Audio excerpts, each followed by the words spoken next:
소발과 함께 변론하던 욥은 이제 자신의 생명을 손에 들고 하나님께 나아가서 두 가지를 간구합니다.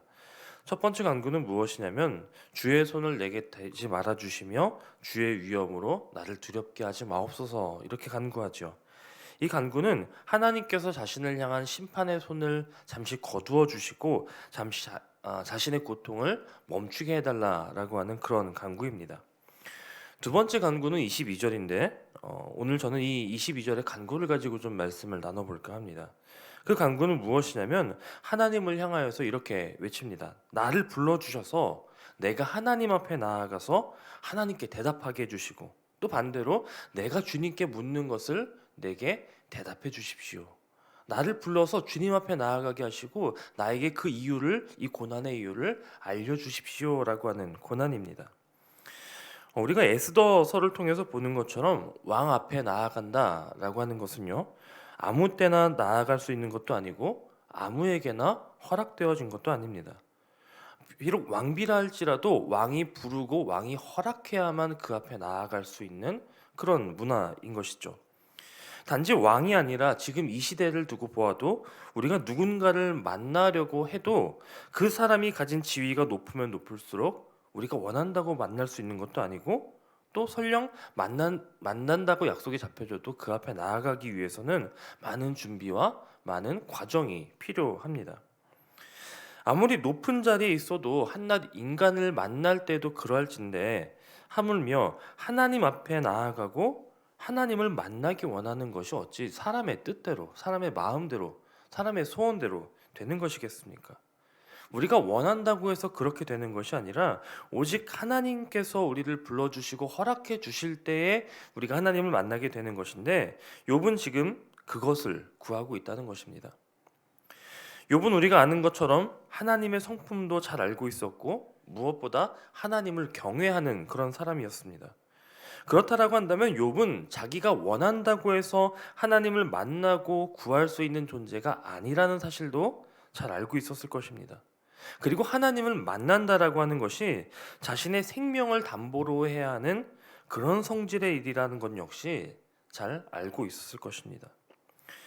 그런 욥이, 그토록 잘 아는 욥이 지금 자기가 구하는 것이 얼마나 참남한 일인가를 알면서도 하나님을 만나고자 하고 또 구하고자 했던 것은 여전히 그는 그의 고난의 이유를 알지 못했기 때문입니다. 자신의 고난의 책임이 하나님께 있다라고 욥은 생각했습니다. 그래서 지금 자신이 당하는 이 고난의 이유를 하나님께 묻고자, 하나님을 만나자고, 하나님께 좀 나를 만나달라고 그렇게 요구하는 것이었다는 것이죠. 그런데 여러분, 여기 지금 오늘 이렇게 간구하는 그 욥의 마음이 좀 느껴지십니까? 도무지 이유를 알 수 없고 또 도무지 이해할 수 없기 때문에 혼란스러운 그 가운데에서 자신의 목숨을 걸고서라도 하나님께 나아가려고 하는, 하나님을 좀 만나고자 하는 이 욥의 마음, 여러분 어땠을까요? 욥이 이렇게 지금 하나님께 나아가서 묻고자 하는 이유는 단순히 억울해서 따지려고, 피차간에 누가 잘하고 잘못했고를 따지려고 했던 그 마음이 아니라 정말 하나님을 사랑하기 때문에 하나님과 대화해야겠다라고 하는 그 믿음 때문이었습니다. 지금 욥은 자신의 상황이 도무지 이해되지 않고 하나님이 왜 나를 이렇게 대하시는지 도무지 알 수 없지만, 그럼에도 분명하게 욥이 알고 있는 것 한 가지, 믿고 있는 것 한 가지가 있는데, 그것은 뭐냐면 하나님 외에는 나에게는 아무런 구원도 없고 아무런 방법도 없고 희망도 없다라고 하는 그 사실을 분명히 붙들고 있었다는 것입니다. 그렇기 때문에 지금 욥은 이 한 가지 유일한 방법, 하나님만을 간구하고 있었다는 것이죠. 시편 139편에서 시편 기자는 이렇게 노래합니다. 내가 주의 영을 떠나 어디로 가며 주의 앞에서 어디로 피하리이까. 정말 이런 시편 기자의 고백처럼 욥은 자신의 문제를 가지고 지금 내가 갈 곳은 하나님 외에는 없다라고 하는 그 분명한 믿음이 있었다는 것입니다. 물론 지금 욥이 하나님에 대해서 가지고 있는 이해, 그리고 하나님에 대해서 말하고 있는 그 모든 것들이 옳은 것은 아닙니다. 욥이 하나님 앞에 진실된 사람이었고 또 하나님과 의로운 관계를 맺고 있었다고는 해도 역시 욥은 욥 역시 하나님에 대한 이해가 많이 부족했고 여전히 자신의 기준과 자신의 잣대를 가지고 하나님을 알고 하나님을 판단하는 그런 부족함이 있었습니다. 그렇기 때문에 더 자신의 상황에 대해서 하나님이 나를 대적하고 계시다라고 그렇게 이해했고 그렇기 때문에 더 했다는 것입니다. 그럼에도 욥은 하나님을 사랑했습니다. 그냥 사랑하는 것이 아니라 너무나도 사랑했습니다. 그렇기 때문에 내가 그처럼 사랑하는 하나님이 왜 내게 이러시는지를 알지 못하고 그렇기 때문에 더욱 괴롭고 그 이유라도 알고 싶기에 지금 내가 하나님 앞에 나아가서 그 앞에 죽임을 당한다 할지라도 하나님 앞에 나아가고자 했었다라는 것입니다. 여러분 이게 적당한 비유가 될지는 모르겠지만 여러분 사랑하는 한 젊은 남녀가 있었다고 생각해 보십시오. 어느 날 갑자기 사랑하는 연인에게 아무런 이유를 듣지 못한 채 이별을 통보받았다라고 한번 그 상황을 설정해 보시기 바랍니다. 그저 이유라도 알고 싶다고 묻고 매달리고 간청하지만 왜 내게 이별을 통보하는지, 왜 내게 이렇게 대하는지 그렇게 묻지만 아무런 응답도 없고 대답도 없는 그런 처절한 상황.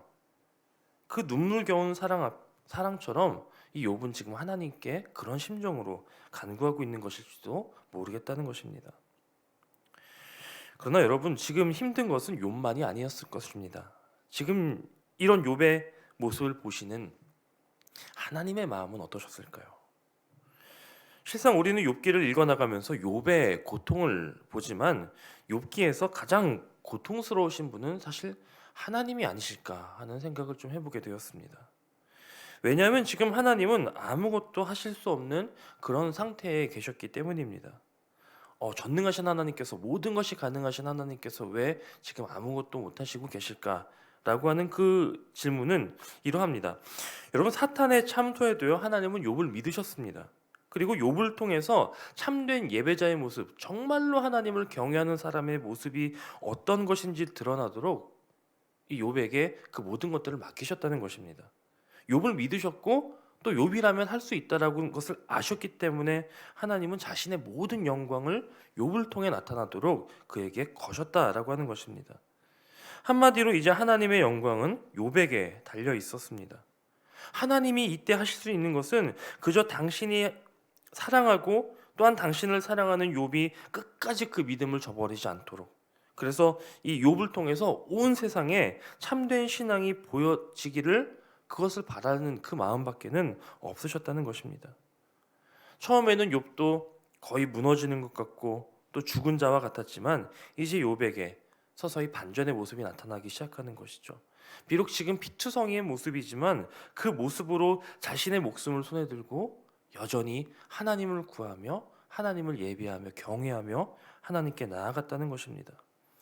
여러분 그 모습을 바라보시는 하나님, 지금 당장이라도 손을 뻗어 그의 아픔을 고치실 수 있으시고 모든 것을 역전시킬 수 있는 그 능력이 있으셨지만 그 사랑하는 자녀의 고통을 너무나도 마음 아파하셨지만 그럼에도 여전히 하나님을 의뢰하는 그 모습을 잃지 않고 있는 욥을 기다리시며 또 바라보시는 그 마음, 아프지만 기뻐하시는 그 마음이 하나님께 있으셨을 것입니다.